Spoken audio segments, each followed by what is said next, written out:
নমস্কার বন্ধুরা, কেমন আছেন আপনারা সবাই? আশা করি ভালো আছেন। তো আজকে আমি আপনাদের সঙ্গে থোড়ের আরেকটি রেসিপি নিয়ে চলে এসেছি। থোড় আমাদের শরীরের কতটা উপকারী জিনিস সেটা আপনারা সবাই জানেন। তো প্রথমেই আমি থোড়টাকে একদম ছোট ছোট ঝিরিঝিরি করে কেটে নুন হলুদ দিয়ে ভালো করে মেখে রেখেছি, যাতে থোড় থেকে জলটা বেরিয়ে যায়। যেভাবে আমি থোড়ের প্রসেস করে থাকি সেইভাবেই করে নিয়েছি। আর এখানে লাগছে বেশ কিছুটা পেঁয়াজ কুচো করে রেখেছি, কয়েকটি কাঁচা লঙ্কা, আর বেশ অনেকটা পরিমাণে পোস্ত বাটা। এবারে চলুন শুরু করি রান্নাটা। কড়াইতে দিয়ে দিয়েছি সর্ষের তেলে, রান্নাটা পুরোটাই সর্ষের তেলে হবে। তো সর্ষের তেলে আমি প্রথমে দিয়ে দিচ্ছি একটা ছোটো তেজপাতা, আর তার সঙ্গে কালো জিরে ফোড়নে, সঙ্গে দিয়ে দিচ্ছি কটি কাঁচা লঙ্কা। এবারে কেটে রাখা থোড়গুলো দিয়ে দিচ্ছি। সমস্ত থোড়টা কড়াই দিয়ে দিয়েছি। এবার ভালো করে একটু নাড়াচাড়া করে নেব, দিয়ে ভাজতে দেবো থোড়টা। ভালো করে নাড়াচাড়া করে নিয়েছি, গ্যাসটা মিডিয়াম হিটে রেখেছি। আর নুন হলুদ তো মাখানোই ছিল, আর দেওয়ার প্রয়োজন নেই। এবার দিয়ে দিলাম চাপা।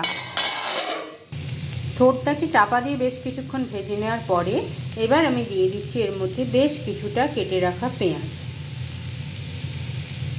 এবারে ভালো করে মিশিয়ে নিচ্ছি পেঁয়াজটাকে।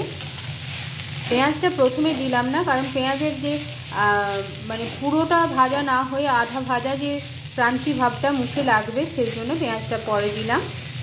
এবার আমি দিয়ে দিচ্ছি ঝালের জন্য একটু লঙ্কার গুঁড়ো, অল্প পরিমাণ, খুব বেশি ঝাল ভালো লাগবে না।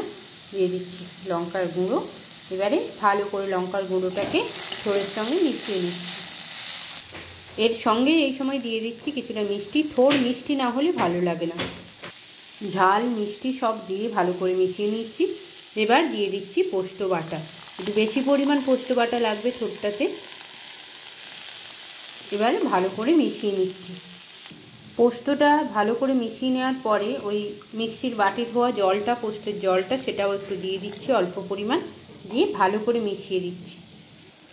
থোড়টা আমার সুসিদ্ধ হয়ে গেছে। এইভাবেই আমি কিছুক্ষণ আরও থোড়টাকে পোস্তের সঙ্গে ভালো করে ভাজা ভাজা করে নেব।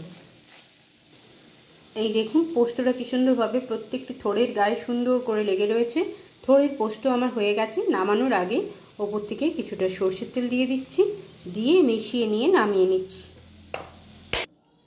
তাহলে বন্ধুরা, তৈরি করে ফেললাম থোড় দিয়ে একটি নতুন রেসিপি আপনাদের জন্য। সেটি হলো থোড়ের পোস্ত। তো এইভাবে একবার থোড়ের পোস্ত বাড়িতে তৈরি করবেন, জানাবেন কেমন লাগলো আপনাদের। তাহলে বন্ধুরা, আজকে এইটুকুই রাখলাম। নমস্কার।